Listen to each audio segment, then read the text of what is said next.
Introduction. The truth about why no one's listening. The epidemic of noise. Why attention is the new currency. The myth of good talkers versus real communicators. The promise. 7 skills that make people lean in when you speak. A personal story that hooks. The moment I realized communication isn't about words, it's about energy. Chapter 1. The Energy Rule. People feel you before they hear you. You walk into a room, you haven't said a word.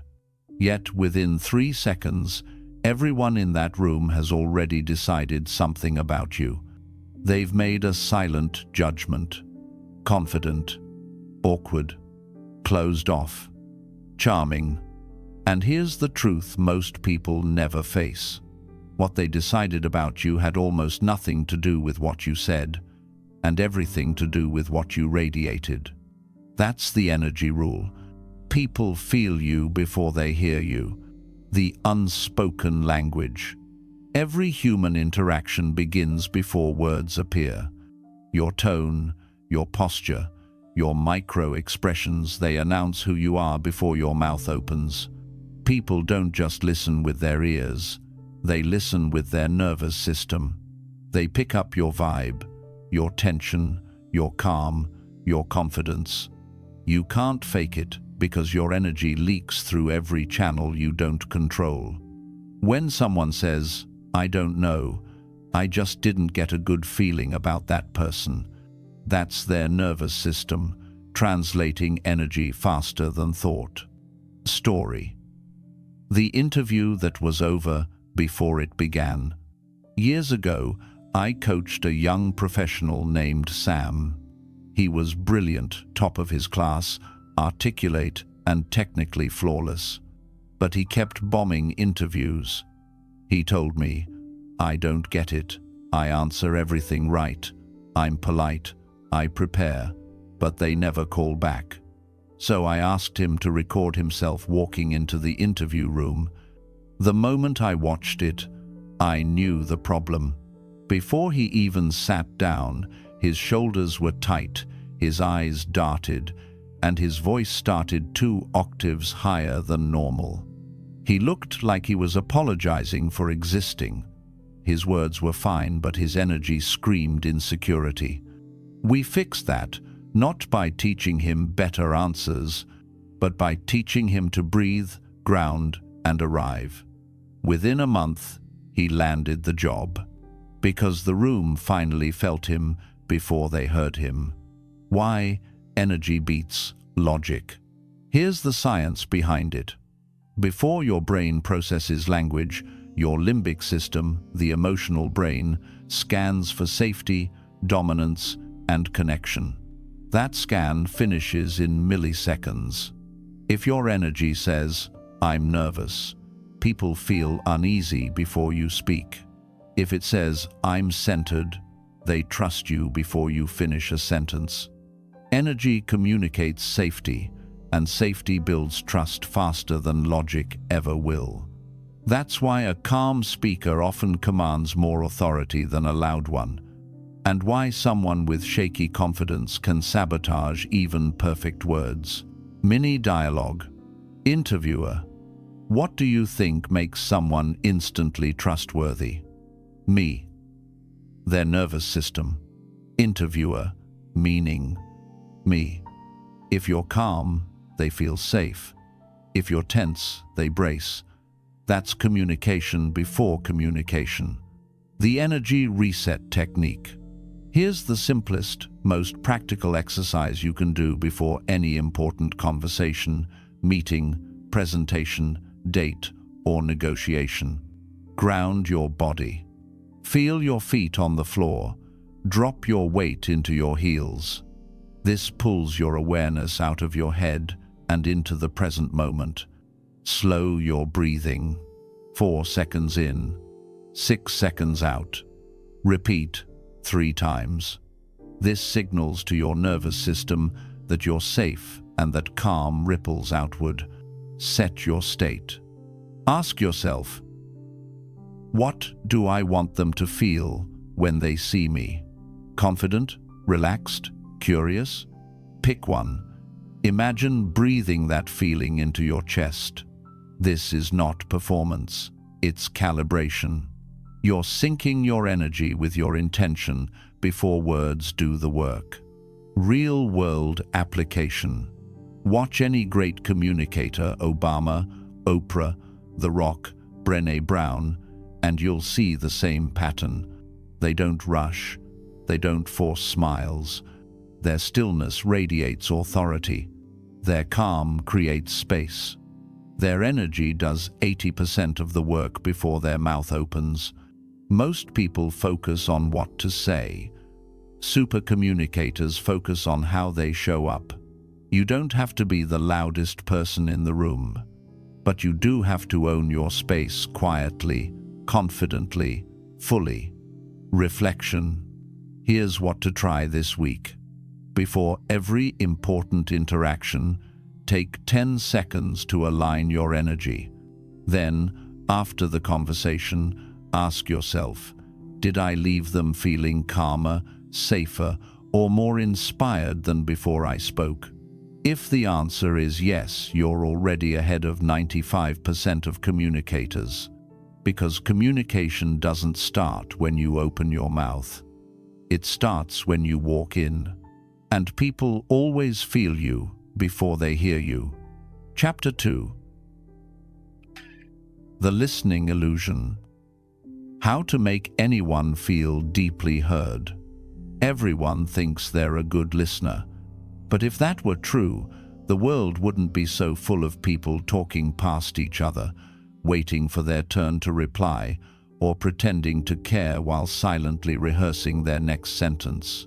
The truth is uncomfortable. Most people don't listen, they wait to talk. That's the listening illusion. Real listening is not about being quiet while someone else speaks. It's about creating a space where the other person feels safe enough to be real. And that feeling, being deeply heard, is so rare it's almost addictive. The paradox of listening. If you want to make people listen to you, start by making them feel heard. It's the paradox most communicators miss. People don't remember what you said. They remember how you made them feel while they were saying it. Story: the coffee conversation that changed everything. Years ago, I met a woman named Clara at a networking event. She was talking about how her team never respected her ideas. I was about to jump in with advice. I had the perfect fix, but something stopped me. Instead, I just asked, "Why do you think that happens?" She paused, looked at me like no one had ever asked her that before, and then she talked for 20 minutes straight. By the end, she smiled and said, "You're a great communicator." Here's the punchline. I had barely said 10 words. That's when it hit me.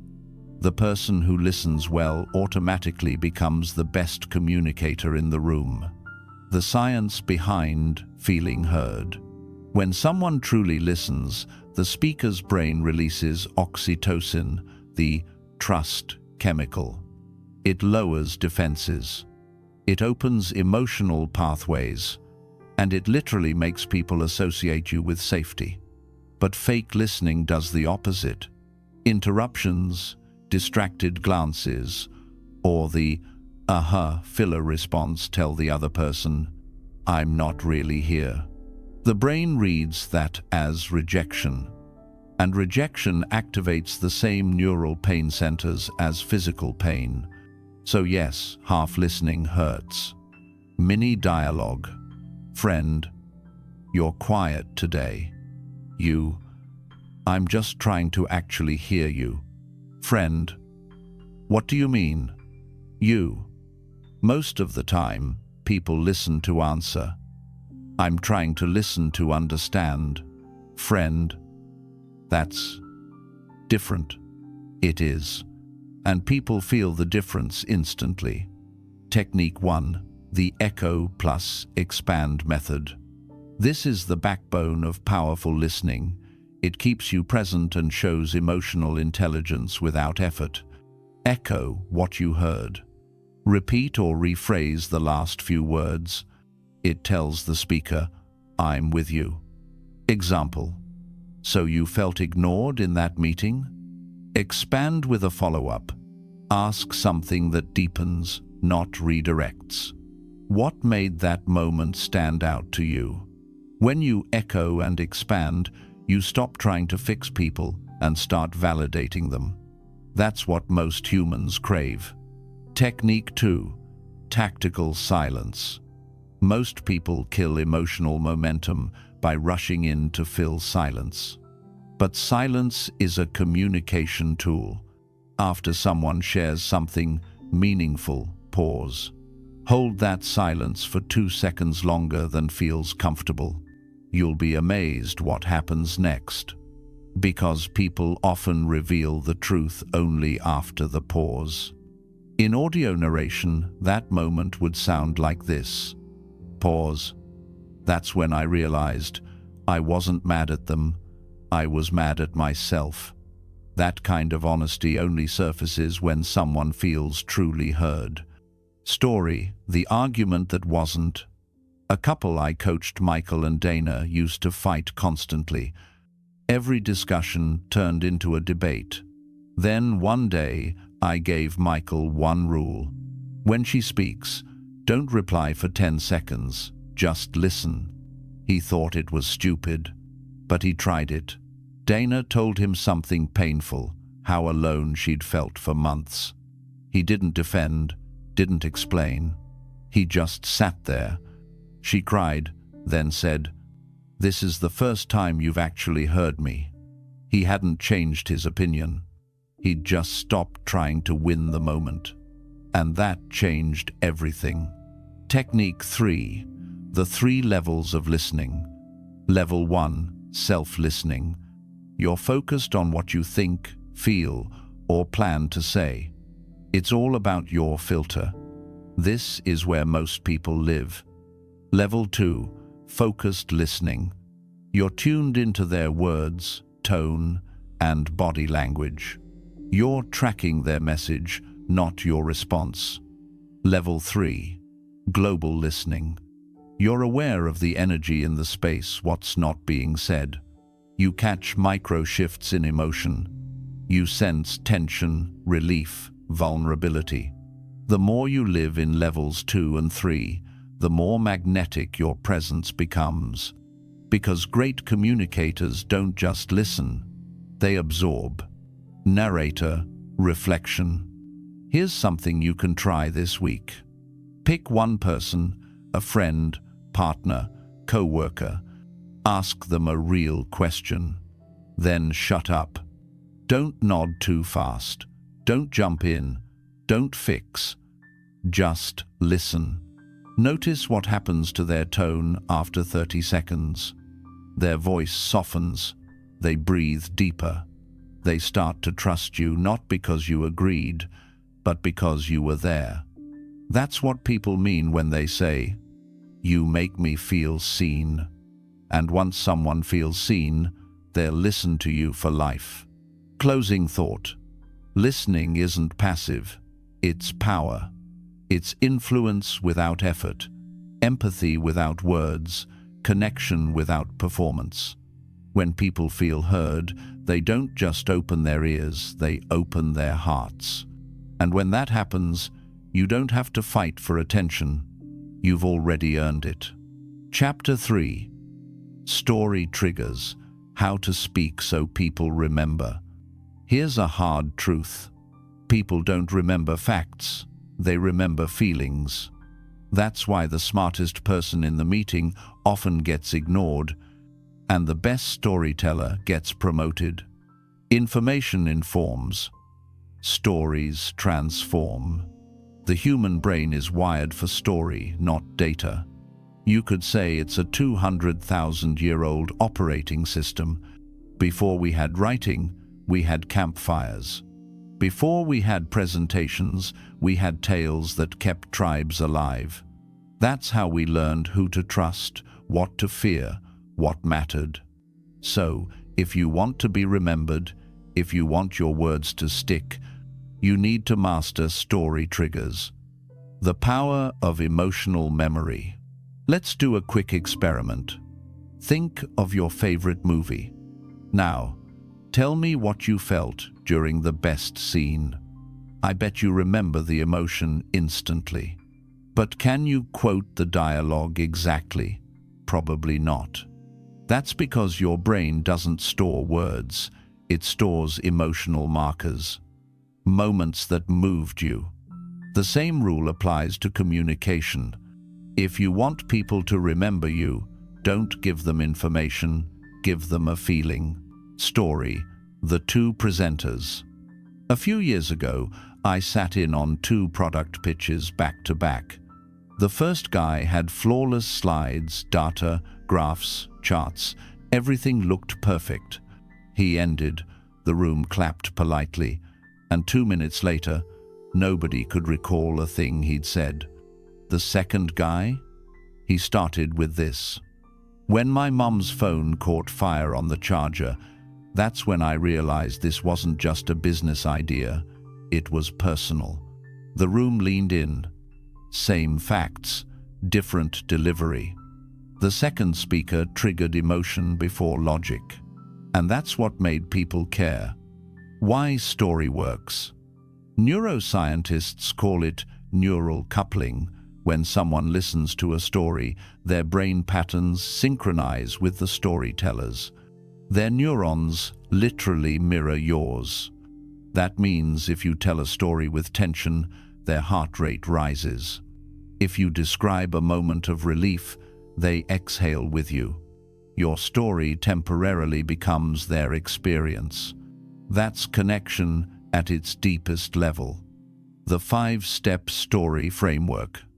If you want to turn any message into a story that sticks, use this structure.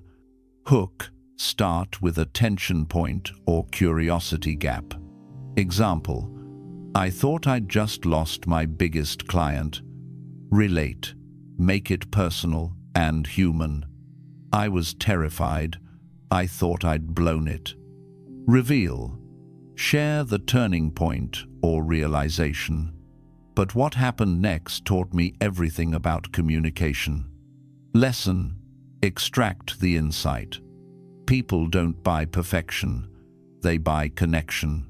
Callback, tie it back to your main message later. That same principle applies to how you lead your team today. Every unforgettable speaker uses this sequence consciously or not. Mini dialogue. Student, but what if I don't have a dramatic story? Me, you do. You're just not labeling it a story yet. Student, how do I find it?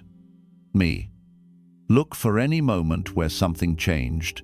Emotion, perspective, direction. That's the heart of every story. Finding your signature story.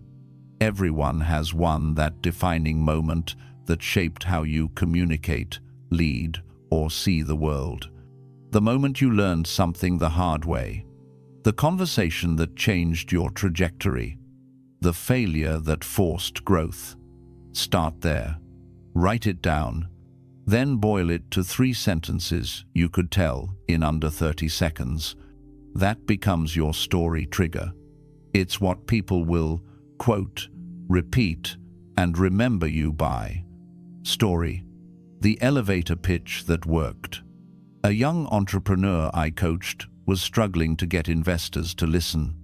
Every meeting was a blur of technical jargon and polite rejection. So we rebuilt his pitch around a single story. My grandfather was the village doctor. He treated hundreds of people but had no way to track their care. I built this platform so no one ever loses that personal connection again. That was it, 20 seconds. But it hit something primal. He went from ignored to funded in 2 weeks. Not because his product changed, but because his story did. Narrator, reflection. Here's the rule. If you can't feel it, they won't either. People can smell fake stories instantly. Authenticity is the real differentiator, not polish. If your story embarrasses you a little, it's probably the right one. If it costs you nothing emotionally, it's probably forgettable. Technique: micro stories for everyday conversations. You don't need a grand life story to use storytelling. You can sprinkle micro stories into daily talk. Examples: that reminds me of a time I messed up a presentation, same feeling you're describing. You know what's funny? I used to think that way too until this one thing happened. These short anecdotes make you relatable. They build rapport faster than any argument or fact. Because stories bypass logic, they go straight to trust. Closing thought: words are noise. Stories are signal. When you learn to speak in story, you stop competing for attention. Because stories hold attention by nature. Anyone can talk. Few can make people see and feel. That's what makes a super communicator unforgettable. Chapter 4: Vocal Power, the Science of Speaking with Command. People judge your voice before they judge your words. They decide whether to trust you, follow you, or tune you out, all within seconds. And it's not because they're shallow. It's because your voice is a physiological signal, a direct reflection of confidence, certainty, and emotional stability. You can fake your smile. You can fake your posture. But your voice betrays your inner state every single time. If your energy was the doorway to connection, Chapter 1, then your voice is how you walk through it. This chapter is about mastering that power. The science and art of speaking with command. The uncomfortable truth.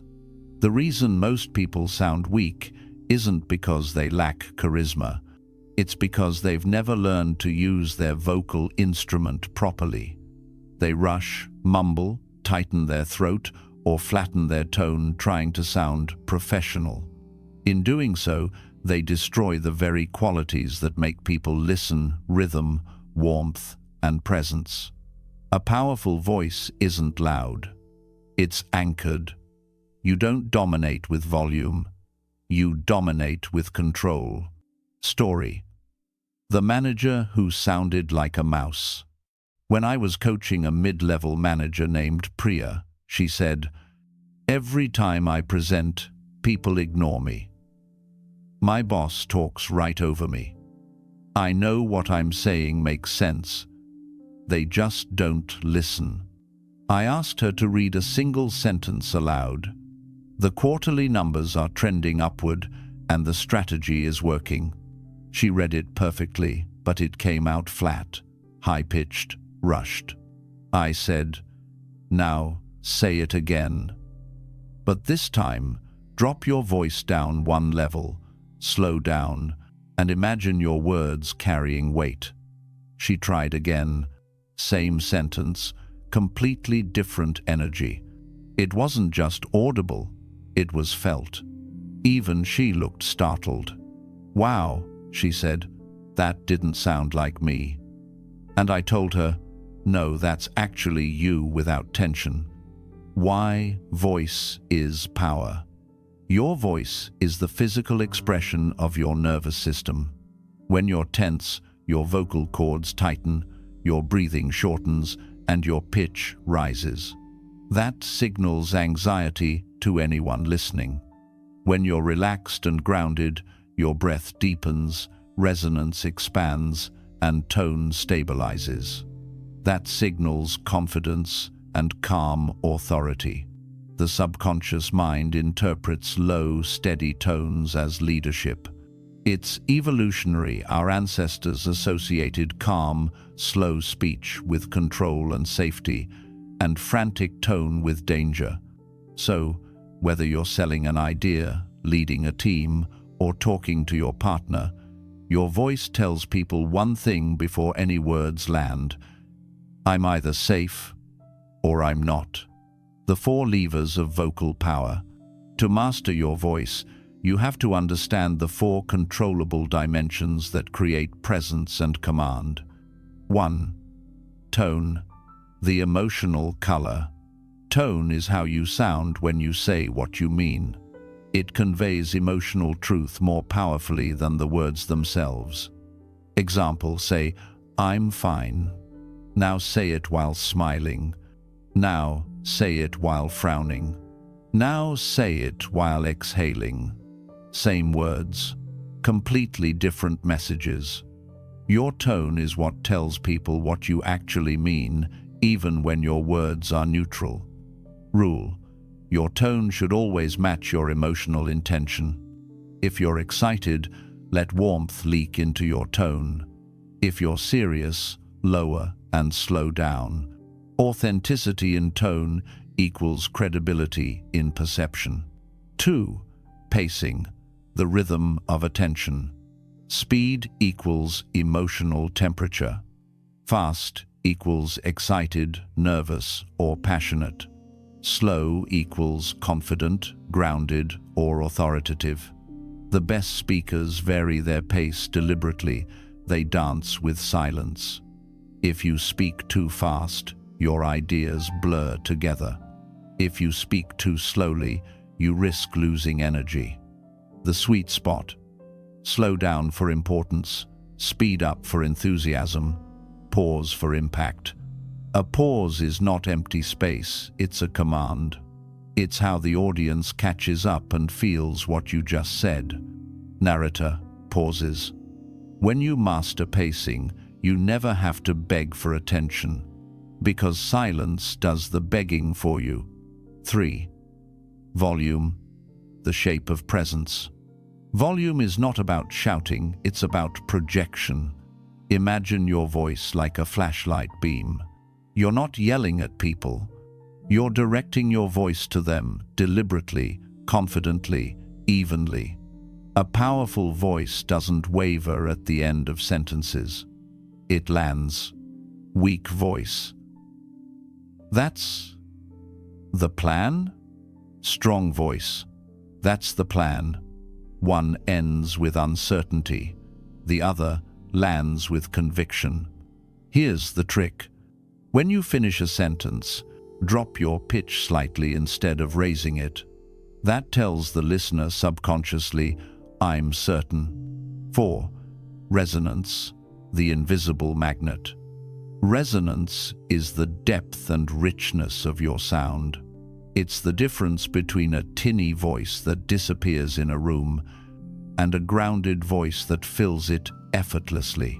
Resonance lives in your chest and breath, not your throat. If your throat is tight, your sound gets trapped.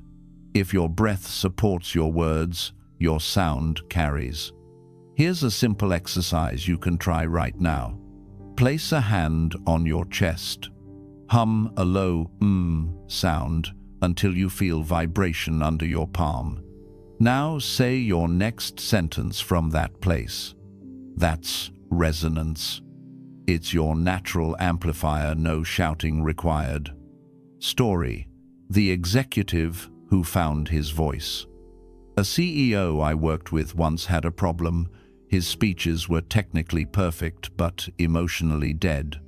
Employees respected him, but they didn't feel inspired. During rehearsal, I noticed his voice lived entirely in his head, nasal, tight, robotic.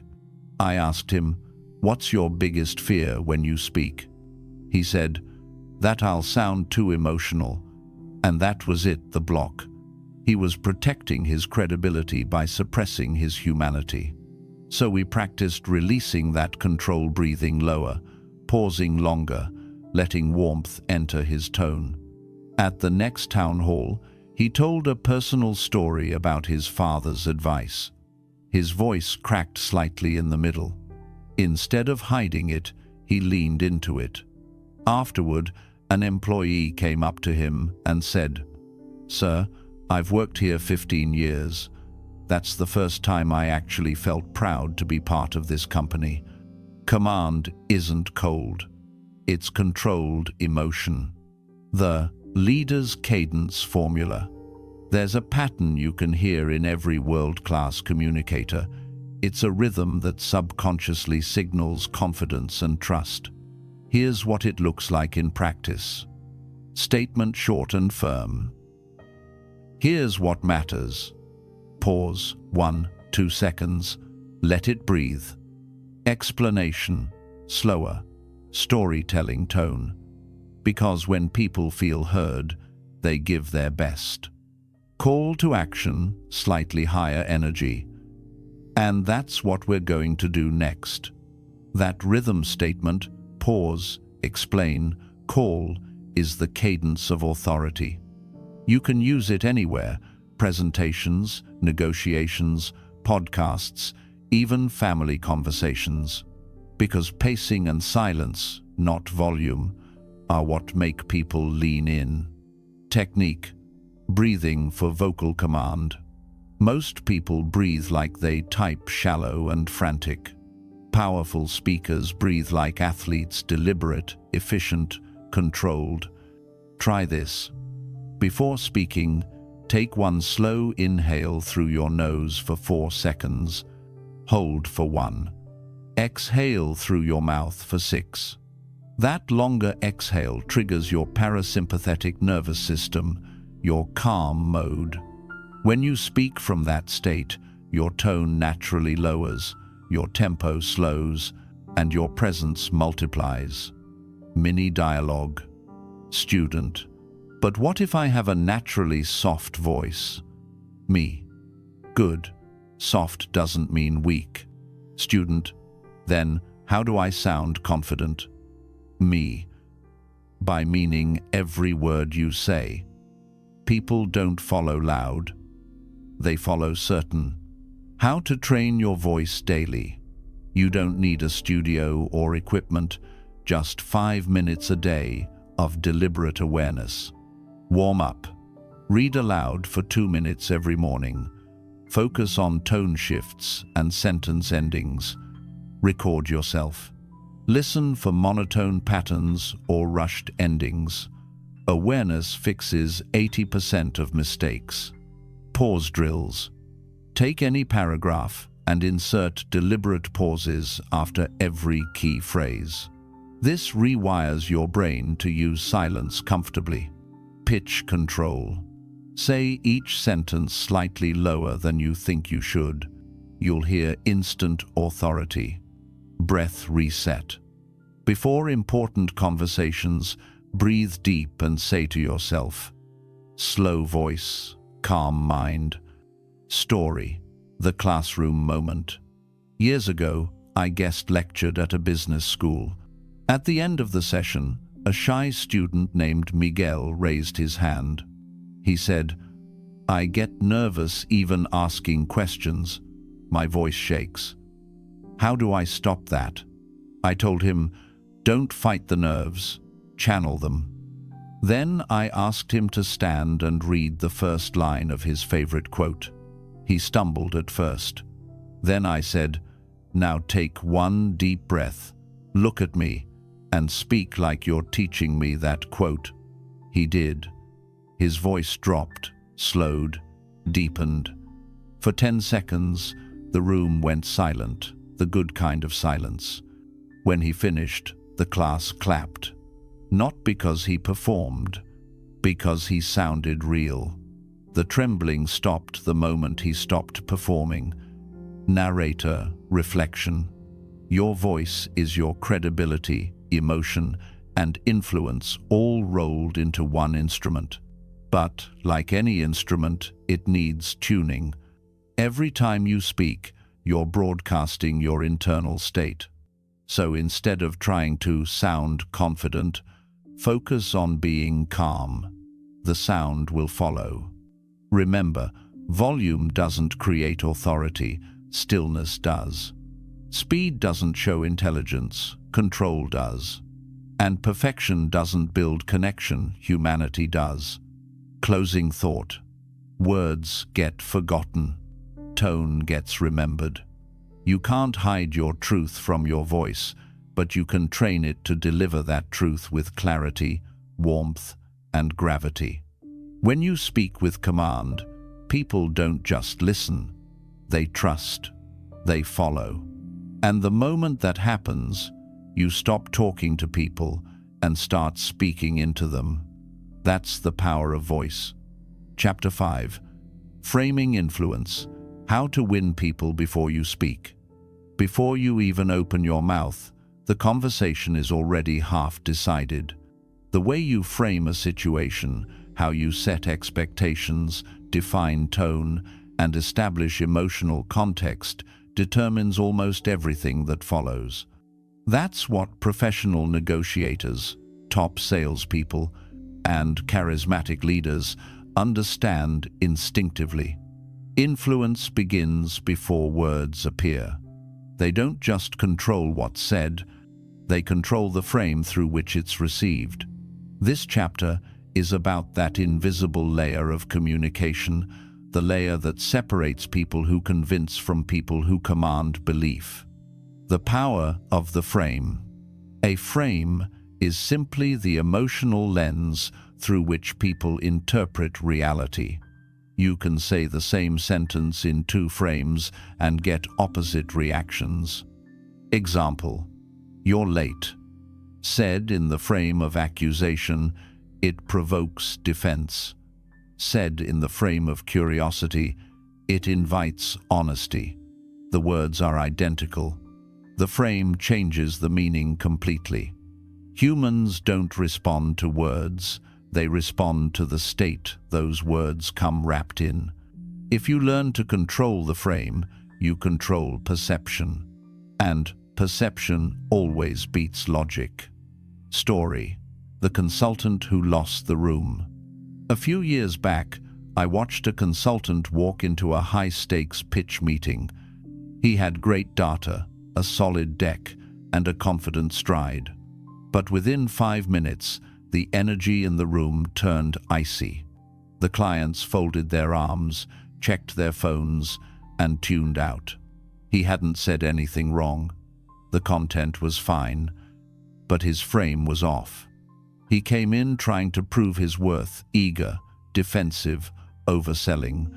His energy told the room, "I need you to like me."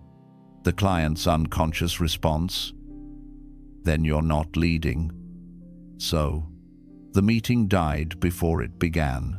I pulled him aside after and said, "You didn't lose the pitch because of your ideas. You lost it because of your frame." The next time he walked in, I told him to flip it. Instead of trying to earn attention, start by assuming mutual value. "Before we start, I know your time's valuable, mine is too. Let's figure out together if this makes sense." That one line changed everything. The tone, the posture, the frame, all shifted from approval-seeking to peer-to-peer. He landed the contract. Why frames rule interaction? When two people communicate, their frames collide, and one always wins. The dominant frame becomes the shared reality of the interaction. It defines who's leading and who's following. Here's how it plays out subconsciously. The confident frame absorbs the uncertain one. The calm frame absorbs the frantic one. The purpose-driven frame absorbs the reactive one. That's why calm confidence is magnetic. It's not just personality. It's neurological dominance. Your frame determines whose nervous system leads the dance. The 3 fundamental frames. If you want to influence consistently, you need to master 3 foundational frames. 1. The value frame. I bring worth to this interaction. Never enter a conversation from scarcity. The moment you try to earn approval, you lose power. The value frame says, I don't need you to validate me. I'm here because I bring something real. It doesn't mean arrogance. It means internal stability. People can sense it immediately. It's the same difference between, I hope you'll like my idea, and I think you'll find this idea worth your time. The latter assumes value. It doesn't beg for it. 2. The curiosity frame. I'm here to discover, not impress. Curiosity is disarming. It flips the pressure. When you ask genuine questions instead of trying to perform, people relax and, paradoxically, they start trying to impress you. That's why elite interviewers and negotiators use curiosity as their dominant frame. It lets them steer the conversation without aggression. Example: instead of saying, "Here's why our proposal works," try, "What would have to happen for this proposal to feel like a no-brainer to you?" That's not submission, that's direction through curiosity. You're still driving, just through empathy instead of force. 3. The reality frame. I define the context. Every conversation has an invisible "who's defining what this means" dynamic. When you let others define it, you react. When you define it, you lead. Reality framing means controlling interpretation. Example: if someone challenges you, that's not realistic, you can either defend their frame or reframe. That's fair. Most breakthroughs don't look realistic at first. That's why they're breakthroughs. You didn't argue. You absorbed their objection and shifted perspective. That's frame mastery in real time. Mini dialogue. Client: your prices are high. You: they are. For the right reasons. We price for outcomes, not guesses.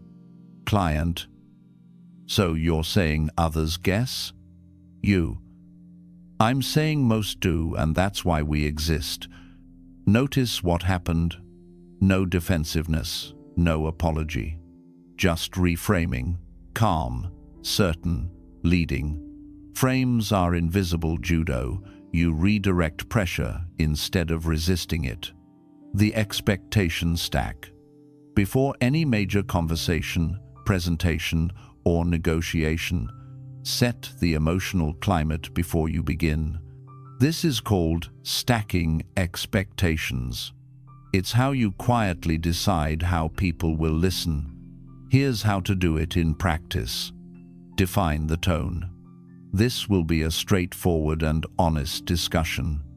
You just signaled clarity and seriousness. Define the goal. By the end, I want to make sure we both know if this is a good fit. You just positioned yourself as an equal. Define the pace. I'll walk you through the logic first, then share a few stories to bring it to life. You just structured the listener's focus. Now, you're not reacting to energy, you're leading it. That's what great communicators do. They build invisible frameworks that guide attention, emotion, and meaning before a single fact is shared. Story. The teacher who reclaimed the classroom. A high school teacher once came to me frustrated. Her students constantly talked over her, ignored her, and rolled their eyes during class. She'd tried everything: stricter rules, louder voice, even punishments. Nothing worked. Her frame had collapsed. I asked her, "What's your emotional state before class starts?" She said, "Honestly, dread." That's the problem she was walking in under their frame. So we flipped it. I told her to start class every day with this line, said slowly and calmly, "Before we start, I want to remind you this class isn't about grades. It's about power. The power to think, to argue, to win, and I'm going to show you how to use it." Next day, she tried it. The room went silent. Within 2 weeks, participation doubled. She didn't change her material. She changed the frame. The students stopped testing her because she redefined the meaning of being in that room. The psychology behind framing. Why does this work so effectively? Because humans are pattern-seeking animals. We don't perceive reality directly, we perceive it through context. Frames tell the brain what kind of situation this is. Once a frame is set, every detail gets interpreted through it. If the frame says, "This is a debate," people get defensive. If it says, "This is a discovery," they get curious. That's why emotional setup beats logical argument. People decide the category of interaction long before they evaluate the content. You're not just influencing people's thoughts, you're shaping the mental movie they think they're in. Technique. The frame reset.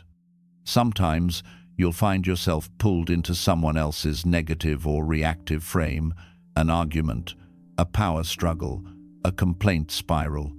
Here's how to reset the energy without confrontation. Name the pattern. It feels like we're getting stuck on details. You acknowledge reality without blame. Redirect the focus. Let's zoom out for a second. What are we both actually trying to achieve here? You create a shared goal. Rebuild a new frame. Okay, so if we're both aiming for that, here's one way to look at it.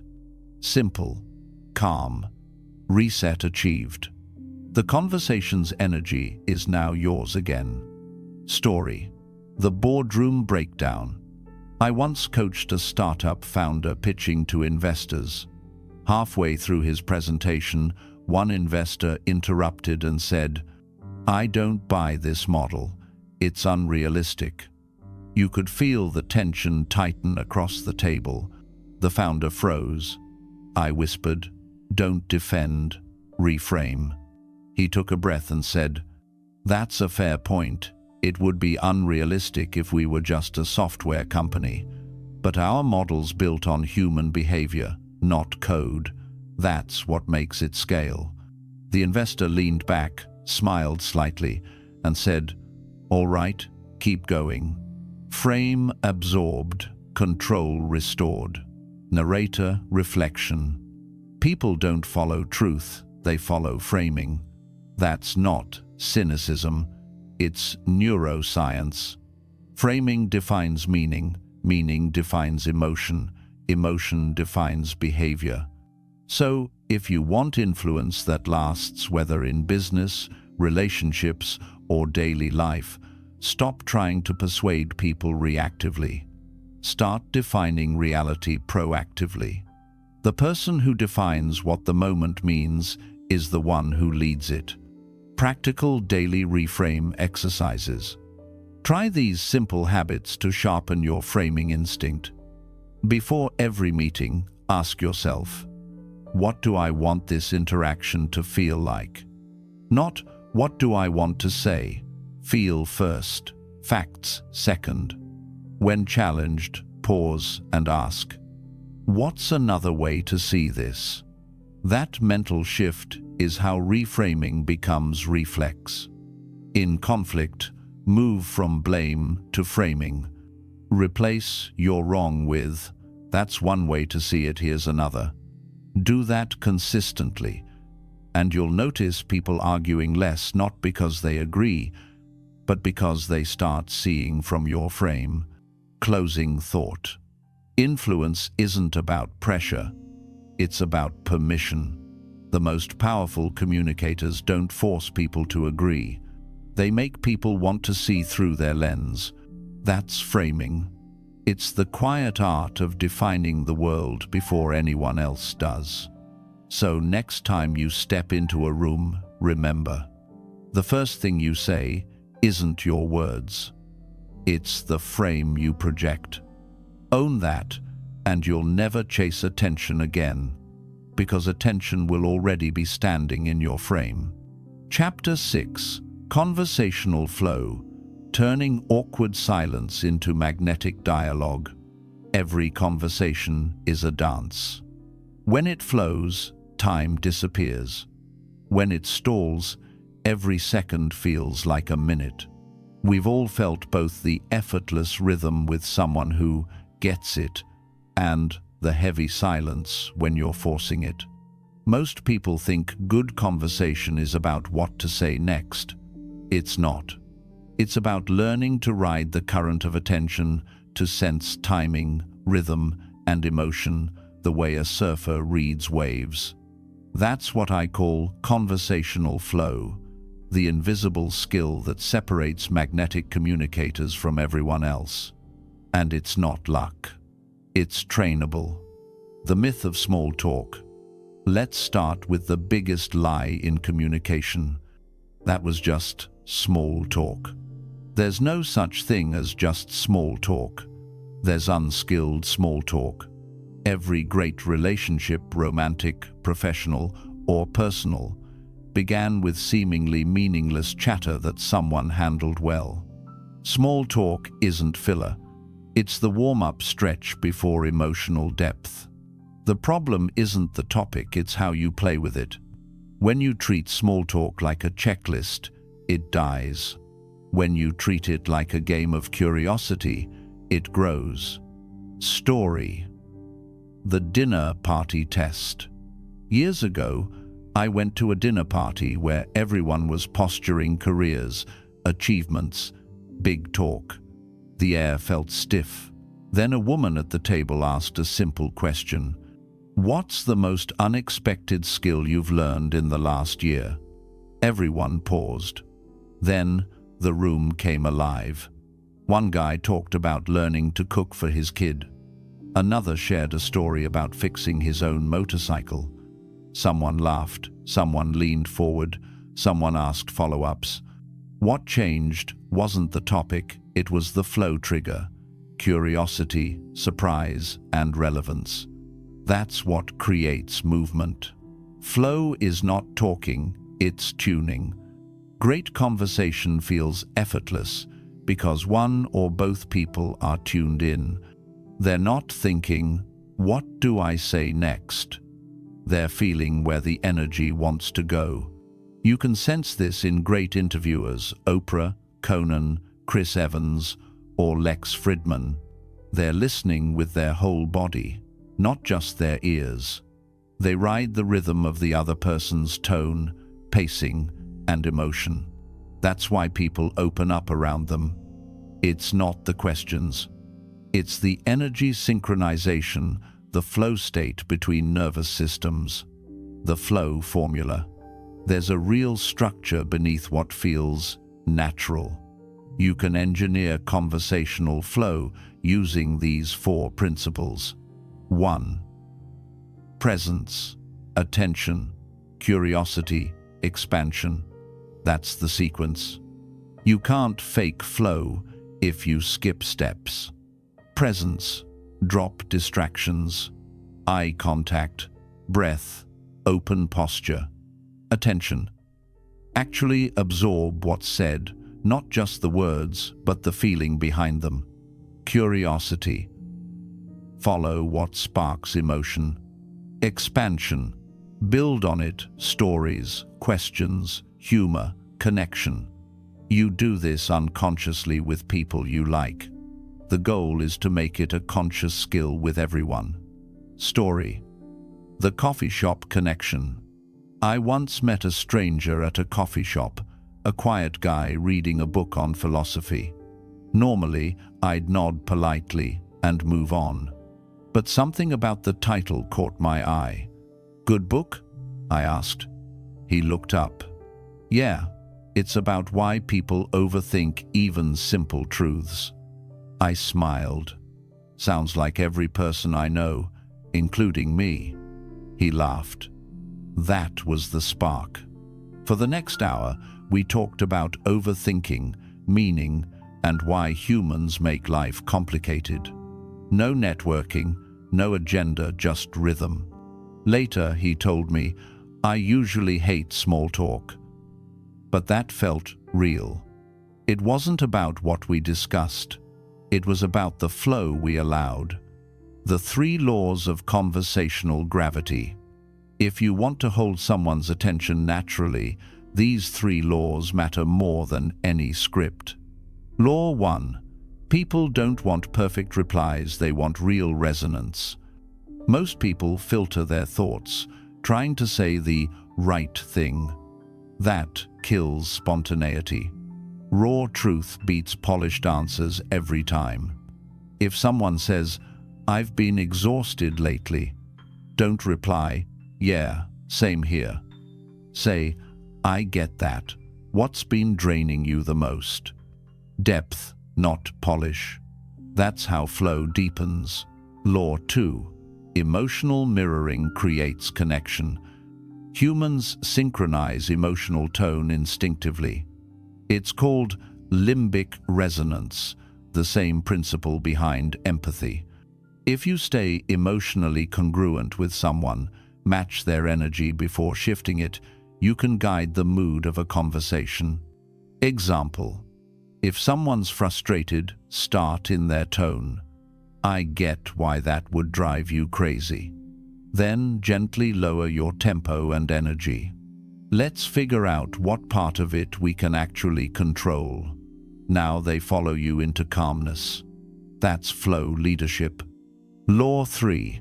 Silence isn't the enemy, it's the canvas. Amateurs fill silence, masters paint with it. Every good conversationalist learns the rhythm of quiet, the half-second pause before a joke lands, the 2-second silence after a confession. That pause isn't empty. It's loaded. It says, "I'm here. I'm not rushing you. This moment matters." In audio storytelling, that pause is oxygen. In life, it's trust. Technique: the conversational loop. To sustain flow, you need loops, microstructures that keep the dialogue moving forward naturally. Here's the model. Acknowledge, relate, pivot, invite. Example: acknowledge, "Yeah, that's a tough situation." Relate, "I went through something like that last year." Pivot, "What made you decide to handle it that way?" Invite, "Would you do the same thing again now?" That loop creates momentum. You're not just bouncing replies, you're evolving the topic through shared experience and genuine curiosity. Do this a few times in a conversation, and it feels like you've known the person for years. Story: the CEO and the intern.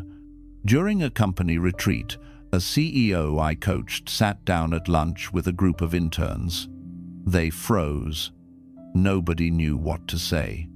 Instead of forcing a topic, the CEO smiled and said, "All right, tell me one thing you think leaders completely get wrong about people your age." The table cracked open. They started joking, sharing, challenging ideas. By the end, one intern said, "That was the best lunch I've had here." What made it work? The CEO didn't perform leadership. He invited flow. He gave permission for honesty. And once honesty entered, connection followed. The flow spectrum. Every conversation lives somewhere on this spectrum. Surface, structured, shared, synced. Surface: polite, safe, predictable. How's work? Busy. Yeah, same. Structured, a little more engaged, facts, opinions, stories. I just read something wild about that. Shared, emotional exchange, trust begins. I actually struggled with that too. Synced, flow state timing aligns, silences are comfortable, you lose track of time.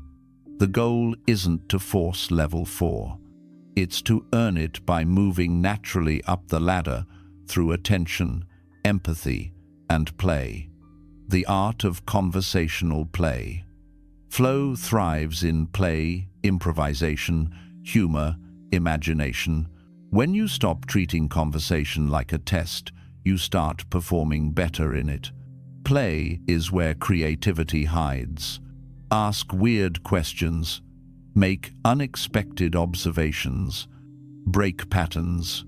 Instead of, "What do you do?" try, "What's something you love that has nothing to do with work?"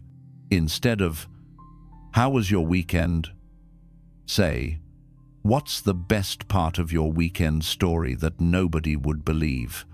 These small deviations create laughter, and laughter is the sound of connection clicking into place. Mini dialogue. You ever notice how everyone says they hate small talk, but they start every conversation with it? Friend, yeah, I guess it's like the weather, safe. Exactly. It's emotional stretching. No one goes straight into deep talk cold. Friend, so, small talk's like a warm-up? Yep. The problem isn't small talk, it's people who never move past it. Story. The late-night taxi ride.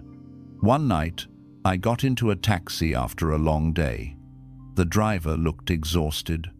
I said, "Rough shift?" He laughed. "You could say that.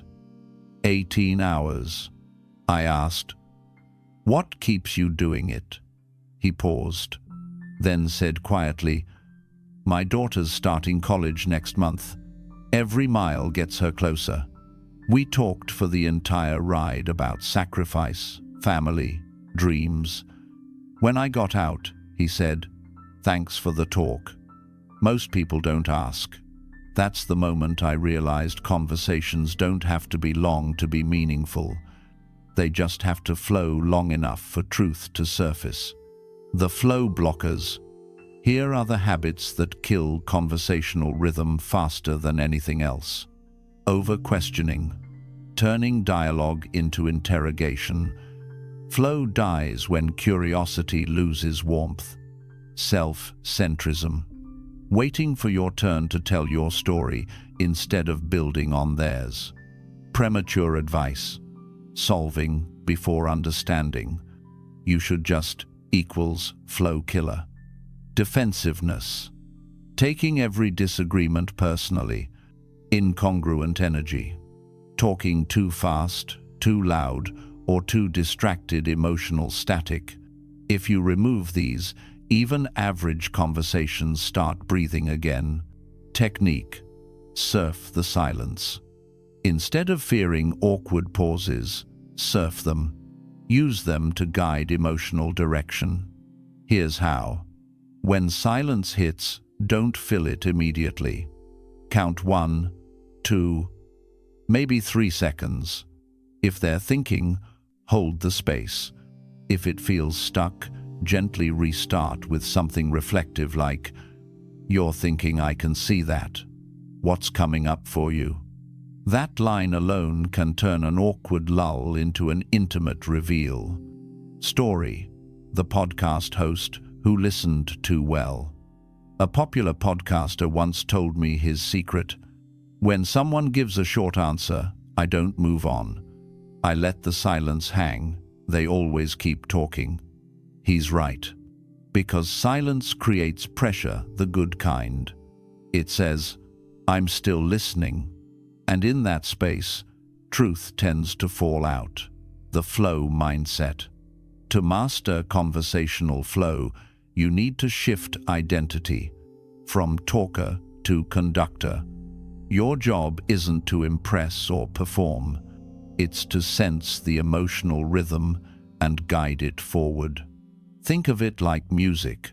Too much sound is noise. Too much silence is dead air. The beauty is in the balance. Every great communicator plays with that balance. They know when to let laughter breathe, when to echo vulnerability, when to pause just long enough for truth to land. That's not magic, it's practice. Narrator, reflection. Start watching the energy of your conversations, not the content. Notice when things feel heavy and what words, questions, or tones lighten them again. Watch how curiosity shifts tension, how silence deepens trust, How laughter resets the nervous system. You'll start realizing that flow isn't something you find. It's something you allow. When you stop chasing the right line and start tuning into the right rhythm, you unlock effortless influence. Because people don't remember clever, they remember connection. Closing thought. Conversation is not a competition, it's co-creation. When you learn to ride its rhythm, not control it, not fear it, but flow with it, you become the kind of person everyone loves talking to and few forget. You don't dominate attention, you attract it. And that's the quiet magic of conversational flow. You stop trying to sound interesting and start being interested. That's when silence stops being awkward. It becomes sacred. Chapter 7. Emotional Resonance, the Hidden Language of Connection. People will forget what you said. They'll forget what you did. But they will never forget how you made them feel. You've probably heard that quote before. It's repeated so often it's become cliché. But clichés survive because they're true.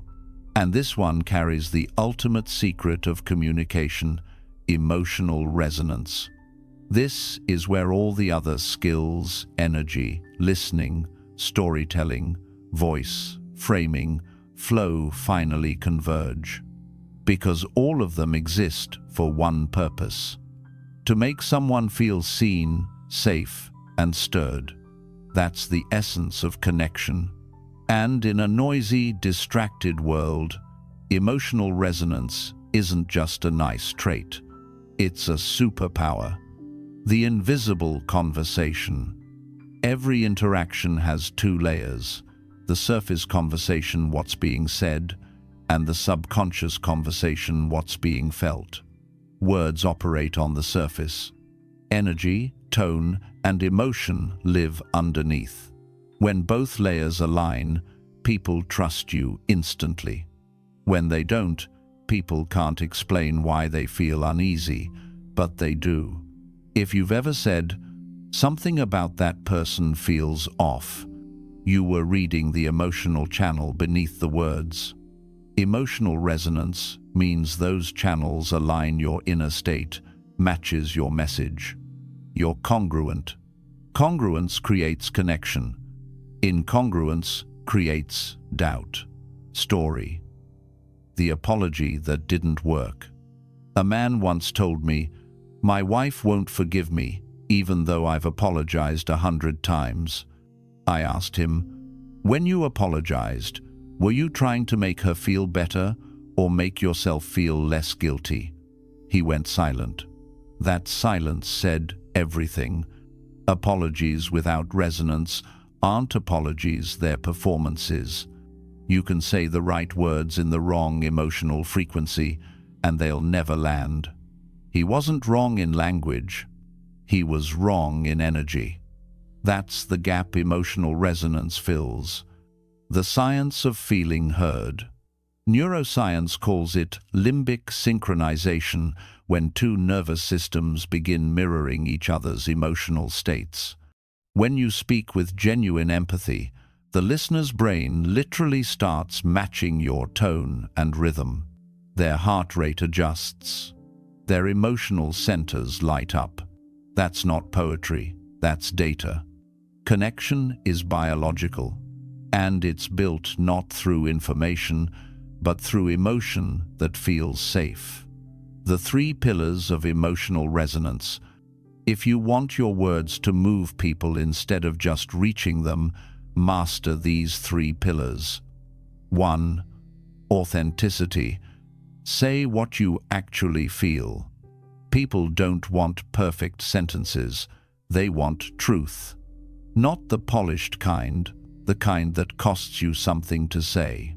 We live in an age of filtered authenticity where everyone performs vulnerability, but few embody it.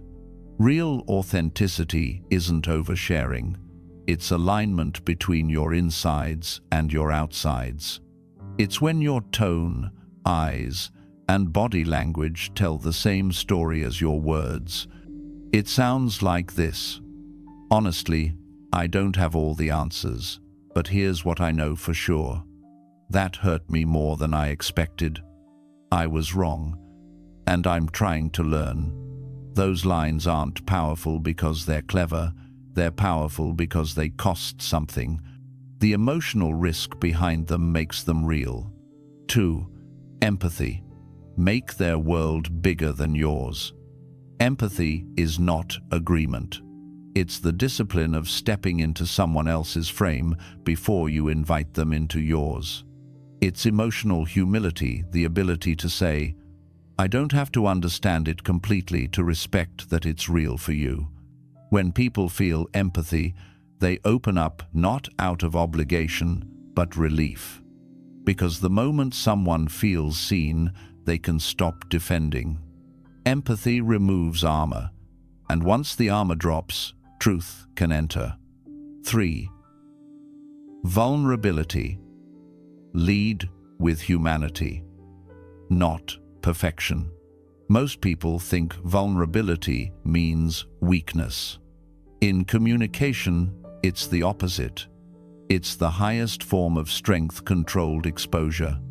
Vulnerability says, I'm secure enough to be imperfect in front of you.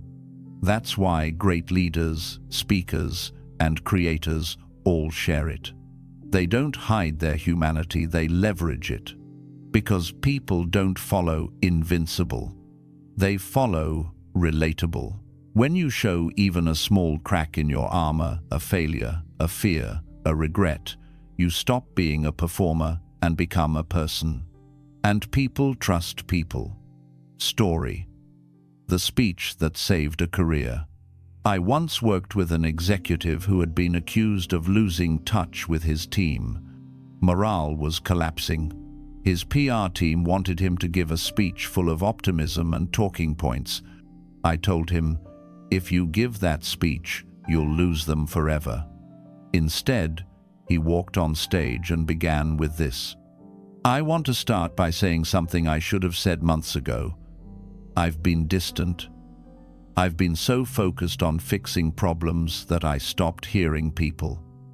That's on me. Silence. Then someone in the back started clapping. Then the entire room joined. He didn't fix it with strategy. He fixed it with sincerity. That's emotional resonance when the truth lands not in the head, but in the heart. Emotional frequency. Think of every interaction like tuning an instrument. If you're vibrating on frustration and they're on fear, you'll clash. If you're calm while they're anxious, you can help regulate their state. That's why emotional mastery isn't just self-control, it's social leadership. You can't lead emotions you don't regulate. You can't regulate what you don't recognize. So the first step to resonating with others is learning to read your own signal. Technique, the emotional calibration practice. Here's a simple exercise I teach speakers and leaders before every important conversation. Name your state. Ask yourself, what am I feeling right now, really? Label it precisely. Nervous, impatient, hopeful, guarded. Neutralize it. Take one deep breath for every word in your emotion label. Frustrated equals breathe 10 seconds in, 10 seconds out. Naming and breathing reduce reactivity. Set intention. Ask, what do I want them to feel in this interaction? Calm, inspired, understood? Focus on transmitting that emotion through your tone, pacing, and posture. That's emotional calibration. You stop leaking your inner chaos and start broadcasting stability. Story. The father and his son. A father once told me he couldn't connect with his teenage son. Every time I try to talk, he shuts down, he said. I asked him to replay their last conversation.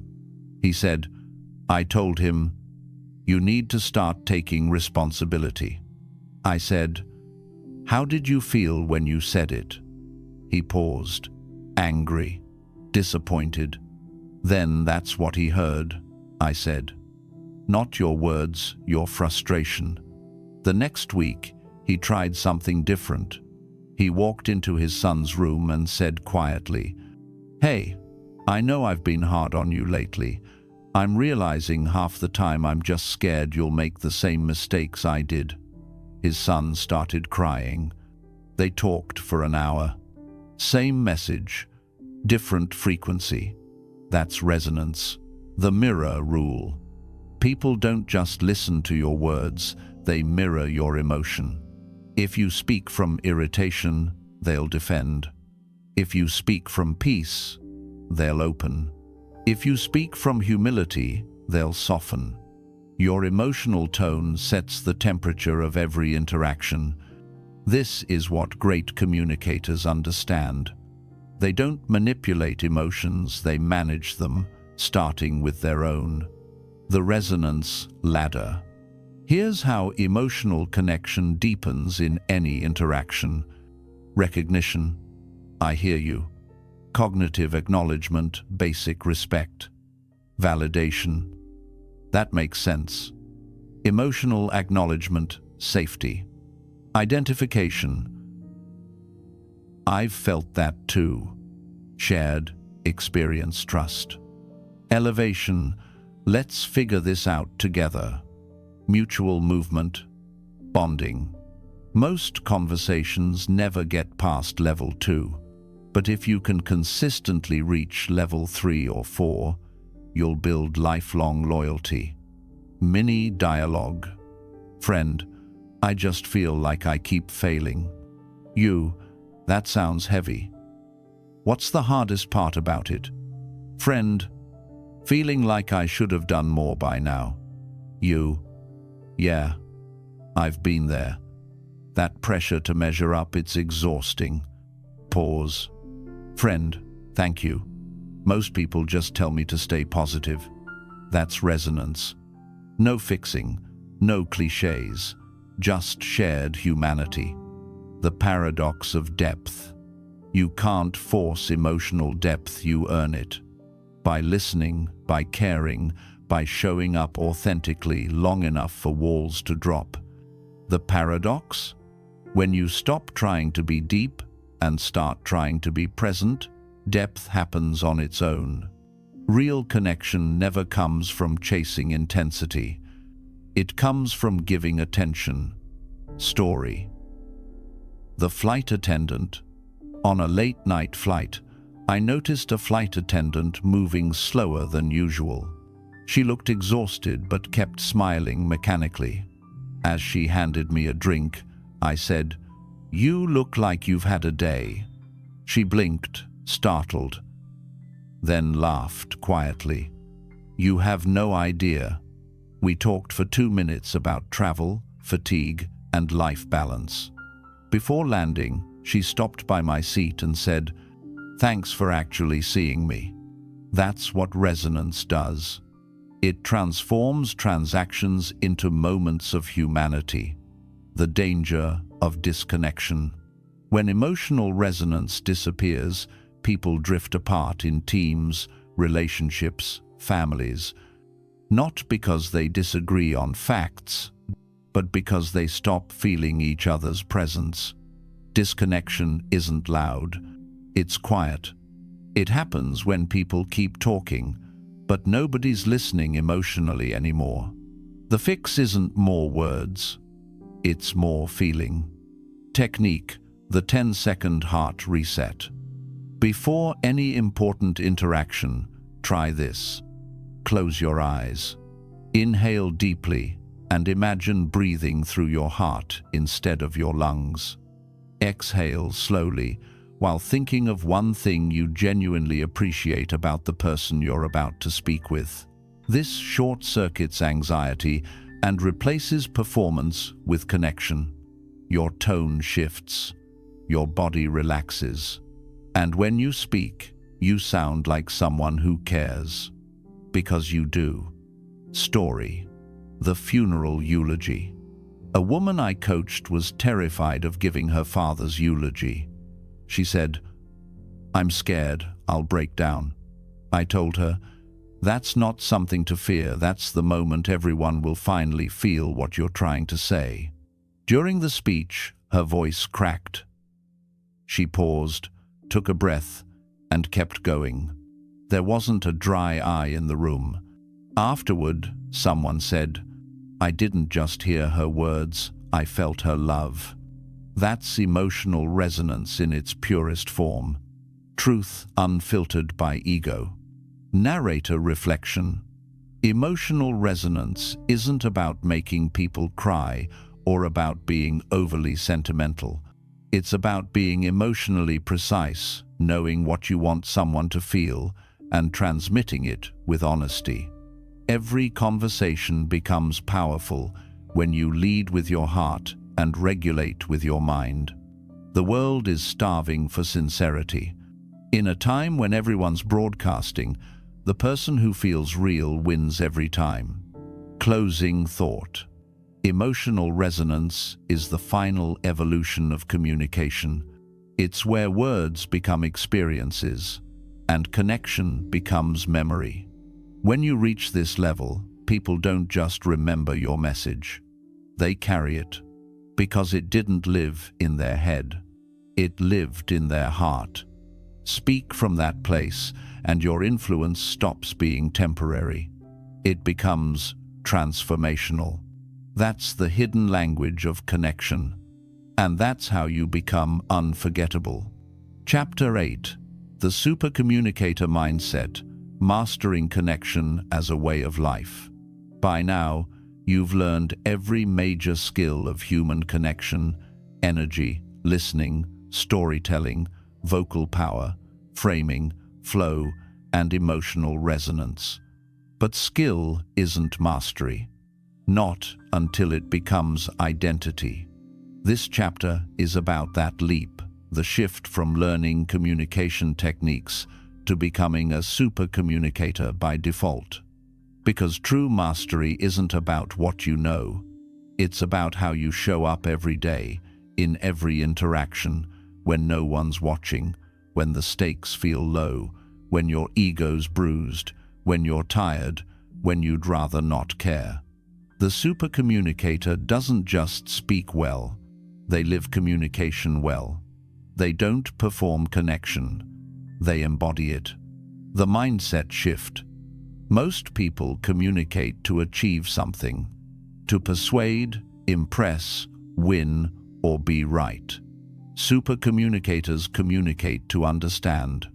They know that understanding is the ultimate form of influence, because once people feel seen, they stop resisting. The average communicator thinks, "How do I get my point across?" The super communicator thinks, "What emotional truth is this person trying to express, even if they're doing it badly?" That single difference changes everything. It shifts you from reaction to leadership, from performance to presence, from ego to impact. Story. The entrepreneur who talked too much. A young founder I coached once said, "I don't get it. I'm charismatic, I tell great stories, I sell with passion, but investors still hesitate." I listened to one of his pitches. He was passionate, but it was all self-centered energy. Every sentence began with "I." Every story ended with his triumph. He wasn't communicating, he was broadcasting. I told him, "You're impressive, but you're not available." He looked confused. So I said, "Your passion's real, but it leaves no oxygen for other people's emotions. They can't enter the story because you already occupy every inch of it." We rebuilt his pitch.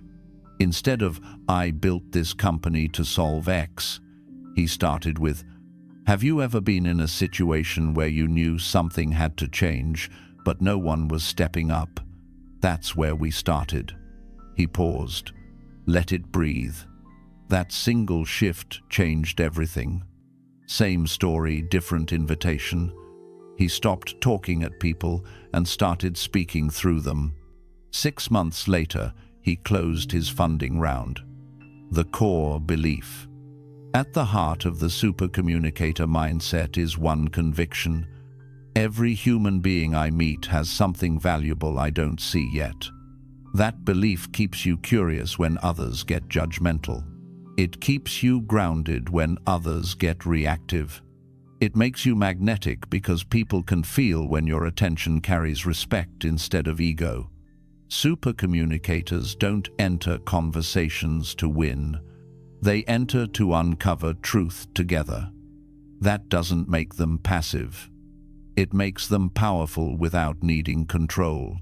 The 4 principles of the supercommunicator. These are the unspoken rules that guide everything they do. 1. Connection before correction.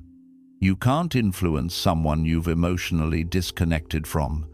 Before you correct, challenge, or persuade, make sure they feel safe. Otherwise, your logic won't land, it'll sound like attack. Great leaders know this. People don't change because you tell them to. They change because they feel understood by you. So the order is sacred. Connect first, then correct. 2. Curiosity over certainty. Most people seek certainty, it feels safe. But certainty kills curiosity. The supercommunicator doesn't rush to be right. They stay interested longer than others can stay defensive. They ask questions like, what would make that true from your point of view? What are we both missing here? Curiosity disarms ego faster than confrontation ever could. Because the moment someone feels genuinely explored, not attacked, they start exploring themselves too. 3. Presence over performance.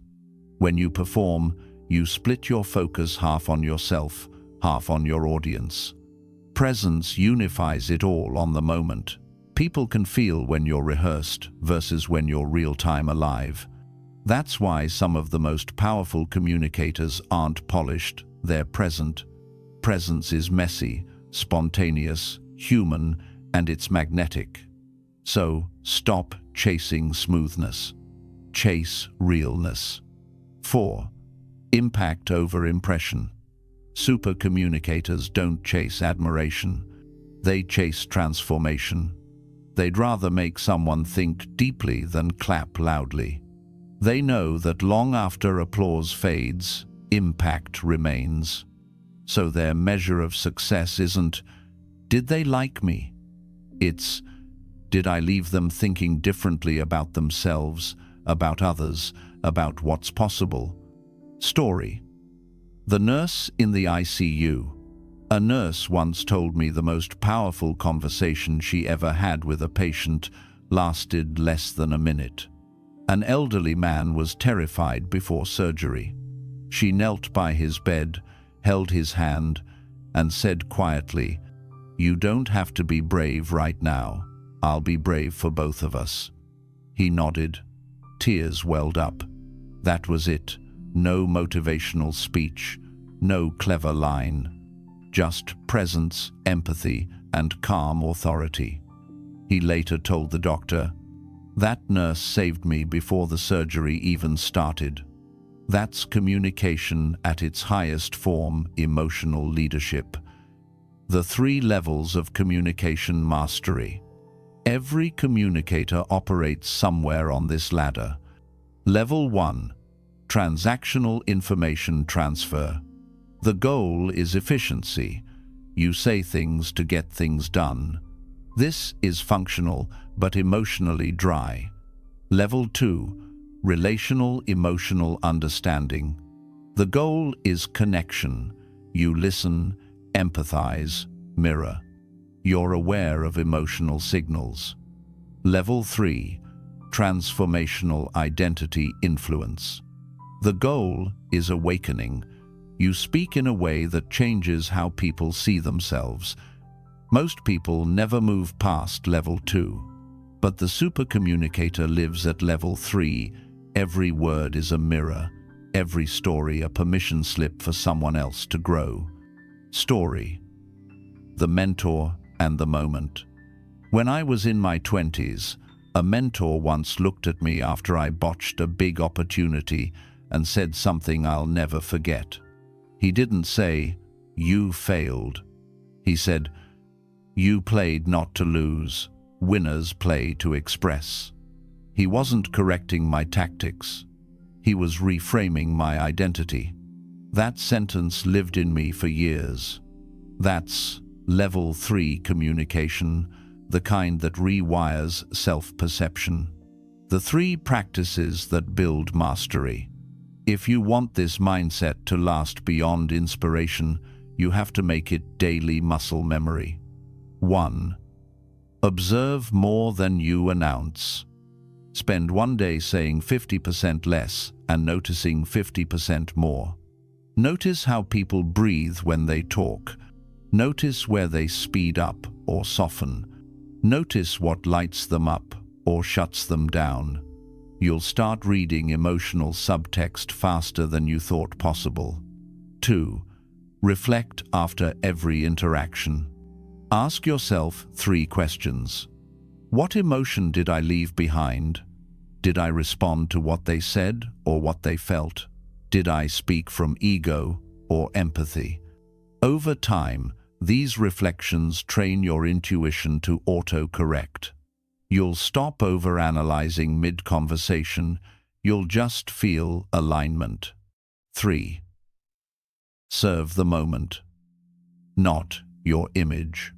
Every time you speak, ask, what does this moment actually need? Sometimes it's silence. Sometimes it's truth. Sometimes it's humor. Super communicators don't insert themselves, they attune themselves. That's why they feel so rare. They're not trying to shine, they're trying to serve. The shadow side. Ego traps of the skilled communicator. When you get good at this, new dangers appear, subtle ego traps that kill authenticity. The fixer trap. Believing you must heal or help everyone you talk to. The performer trap. Speaking to sound profound instead of staying human. The manipulator trap. Using empathy as a tactic, not a truth. The antidote? Remember, communication is a mirror. Whatever you project, truth or performance, gets reflected back. Stay grounded. Be useful, not impressive. Story. The monk and the microphone. I once interviewed a monk who'd spent 12 years in silence before teaching mindfulness around the world. I asked him, "What changed after you started speaking again?" He smiled. "I used to think silence was peace. Now I know silence inside speech is peace." That line hit me like a bell. True communication isn't noise. It's awareness carried through words. That's the level super communicators reach. They speak from stillness, not tension. The inner voice. Your outer communication is only as powerful as your inner one. If your inner voice is self-critical, defensive, or fearful, that tone leaks out. If your inner voice is compassionate, curious, and grounded, that tone radiates. So mastering external communication begins with internal communication. Talk to yourself the way you'd talk to someone you love, firmly, honestly, but kindly. That's not soft, it's strategic. Because confidence isn't arrogance. Confidence is calm certainty in your truth. Narrator reflection. You've come full circle. At the start of this book, communication was a skill you wanted to learn. Now, it's a lens for life, a way to understand energy, emotion, and humanity itself. You've learned that. The best communicators don't dominate, they regulate. The most persuasive people don't argue, they frame. The most magnetic voices don't shout, they resonate. And underneath it all, connection isn't about technique, it's about state. When your mind is clear, your presence calm, your intent pure, words become powerful automatically, because they stop being tools. They become transmission. Closing story. The Old Woman and the Bus Stop. Years ago, I was waiting for a bus in the rain. An old woman beside me dropped her groceries. I helped her pick them up. She smiled and said, "People think communication means talking, but kindness, that's the best kind of language. No scripts, no training, just humanity." That's when it hit me. Everything we've learned, every story, every technique leads back to that. The real goal of communication isn't influence. It's understanding. And once you master that, influence becomes effortless. Final thought. You don't need to memorize these chapters. You need to embody them. Speak with presence. Listen with curiosity. Feel before you fix. Pause before you persuade. Lead with warmth, not performance. And watch what happens.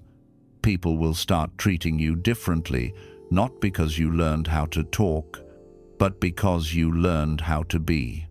That's the essence of the super communicator. They don't just use words to move others. They use words to remind others of who they already are. That's your next chapter, the one you'll live, not read. Most people think communication is about speaking. It's not. Speaking gets attention. Listening earns trust.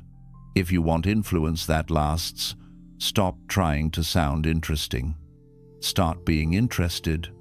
That's the paradox of charisma nobody talks about. The most magnetic people aren't the best talkers. They're the best listeners. This is the chapter about mastering that invisible art. Because true listening isn't passive. It's one of the most active, powerful, and transformational acts a human being can perform. The noise problem. We live in an age of endless noise. Notifications, opinions, updates, arguments. Everyone's talking, few are hearing. But the human mind hasn't evolved to handle this much input. So people don't crave more information. They crave acknowledgement. When you listen deeply, when you give someone undivided attention in a distracted world, you create a moment so rare it feels sacred. And that feeling of being seen? That's where loyalty, attraction, and trust are born. Listening is not just courtesy, it's emotional oxygen. Story. The Man Who Spoke for an Hour. A young man once came to one of my workshops, anxious and withdrawn. After class, he asked if we could talk. He started explaining his situation, work stress, family conflict, loneliness. I nodded, asked occasional questions, and kept my attention locked on him.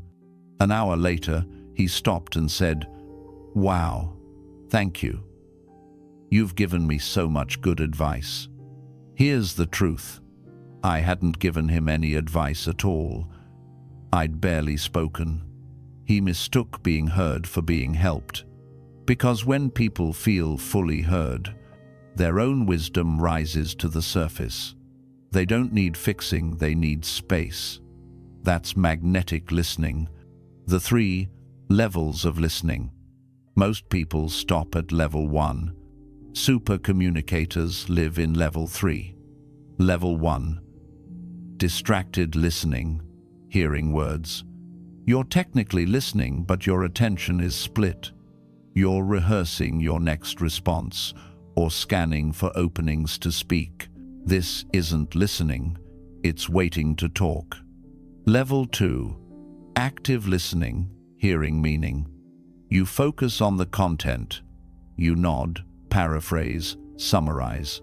This is where most communication training stops. It's helpful, but still surface level. Level 3, magnetic listening, hearing emotion. You don't just process meaning, you feel what's underneath. You notice tone, pauses, body language. You tune into the emotional current behind the words. This is where deep rapport happens. When people sense you're not just understanding what they said, you're feeling what they meant. That's when the wall drops. The rule of emotional echo. When someone shares something meaningful, they're not asking for a solution, they're testing for safety. They're really asking, can I trust you with my truth? If you respond too fast, you fail that test. If you reflect emotion before logic, you pass it. That's the rule of emotional echo. Mirror the feeling before addressing the content. Example: them. I'm so tired of doing everything alone. You. That sounds exhausting. You've been carrying a lot, huh? That echo, that acknowledgement, creates instant emotional relief. Only then are they ready to think logically. Mini dialogue. Friend. I feel like nobody gets me. You. That sounds painful. Pause. Friend. Yeah, it is. Longer pause. You. What's the part people miss the most? That's not therapy. That's humanity. And it's rare enough to feel life-changing. Story. The executive and the assistant. An executive I coached once asked, "Why do my team members come to me only when something's wrong?" I sat in one of his meetings to observe. He listened impatiently, interrupted frequently, and finished other people's sentences. He was efficient but emotionally deaf. Afterward, I told him, "You're hearing words, not people." He looked stunned. So we practiced one simple habit. After anyone finished talking, he had to pause 3 seconds before responding. At first it felt awkward, then it became powerful. Within weeks, his employees started opening up again. Because listening isn't about silence. It's about presence that feels like permission, the science of attention. When you truly listen, you trigger neurochemical responses in others. Oxytocin, dopamine, serotonin, their stress hormones drop. Their cognitive empathy rises. Their brain literally associates your presence with safety. That's why certain people calm you instantly. It's not mystical, it's biological. They've trained their nervous system to project regulated attention. Your system synchronizes with theirs. That's leadership through listening. Technique: the 5-second stillness. Before any important interaction, pause 5 seconds before you speak. Not as a trick, as a reset. It signals your body, "I'm here." Then maintain soft eye contact. Listen not just for facts, but for vibration. Their pace, their size, their hesitations. You'll start hearing what most people miss. The conversation underneath the conversation. The listening traps. Even skilled communicators fall into these traps. The fixer trap. Jumping to solutions instead of sitting in empathy. The mirror trap. Hijacking the story. That happened to me too. The validator trap. Trying to comfort too early. The analyst trap. Dissecting instead of feeling. Each one breaks the spell of emotional safety. Because people don't want analysis, they want acknowledgement. Story: the friend who didn't listen. A woman once told me about her breakup.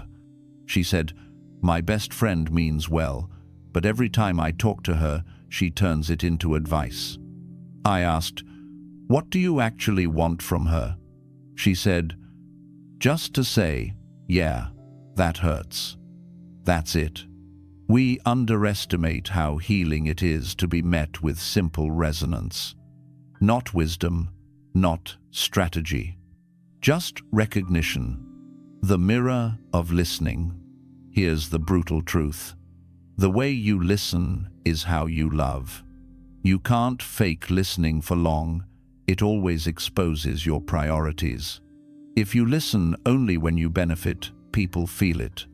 If you listen with genuine curiosity, even when it's inconvenient, people remember it for life. Listening is character revealed in real time. Story. The leader who turned a company around. A CEO was on the verge of losing his team. Turnover was high. Morale was collapsing. Instead of a strategy overhaul, he decided to run one experiment. He spent one day a week doing nothing but listening. No agenda, no defenses, just open-door conversations with anyone. At first, people were skeptical, then curious, then honest. Within 6 months, everything shifted, not because of the words he said, but because people finally believed he cared enough to hear them. Listening fixed what strategy couldn't.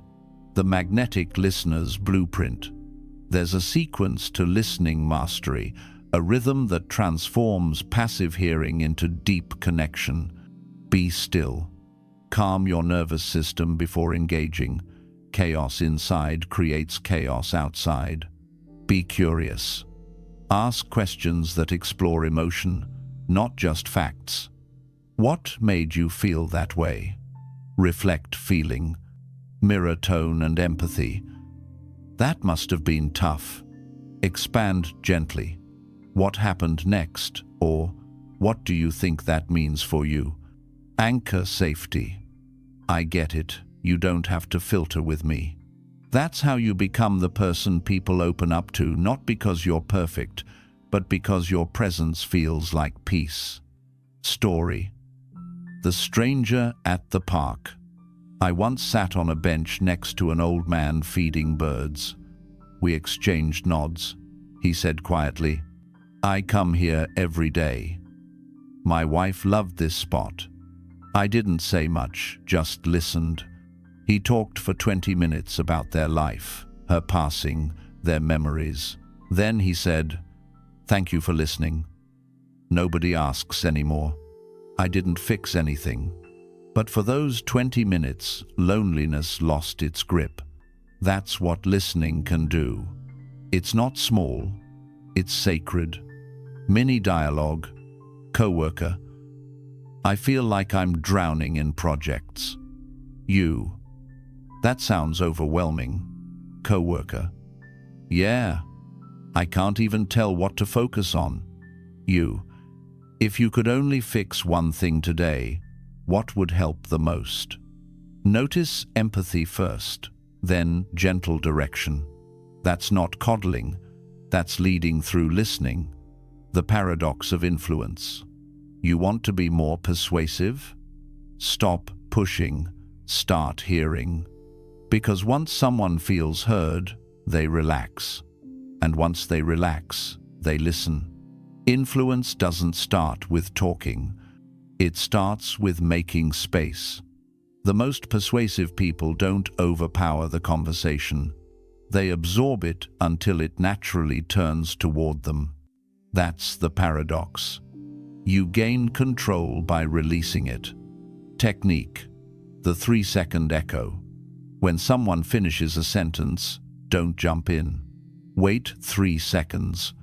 3 seconds feels long, but it's magic. In that silence, people often reveal the real story.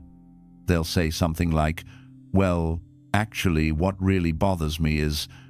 That's when the truth shows up. But only if you have the patience to let it. The sound of listening. When someone says, "You're a great listener," what they really mean is, "I feel safe around you."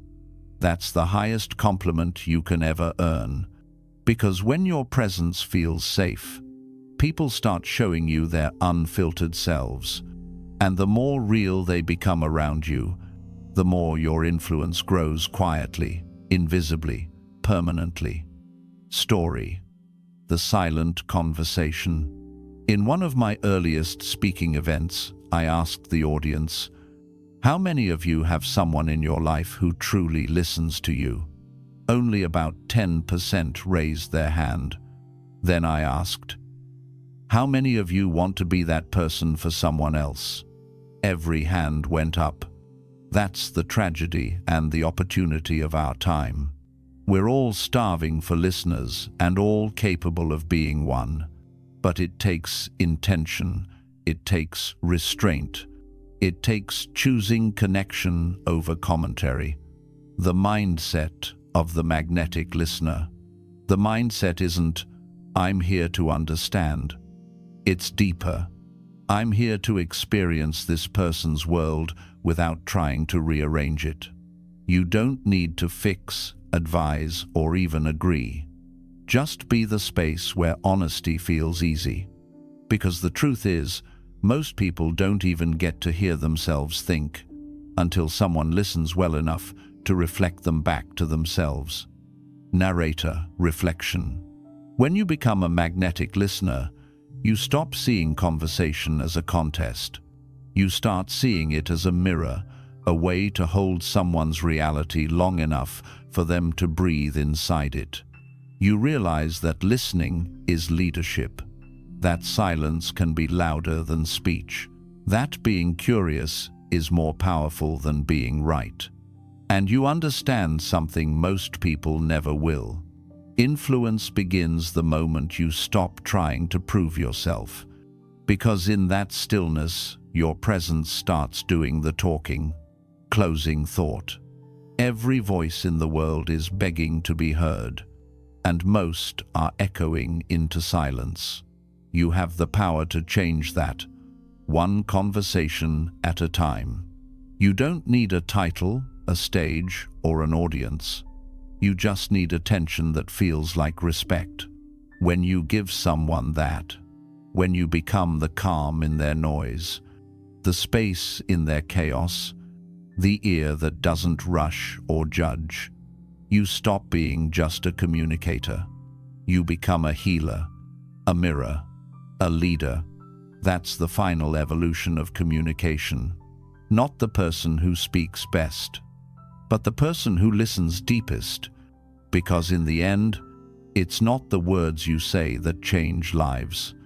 It's the silence you offer that allows truth to finally speak.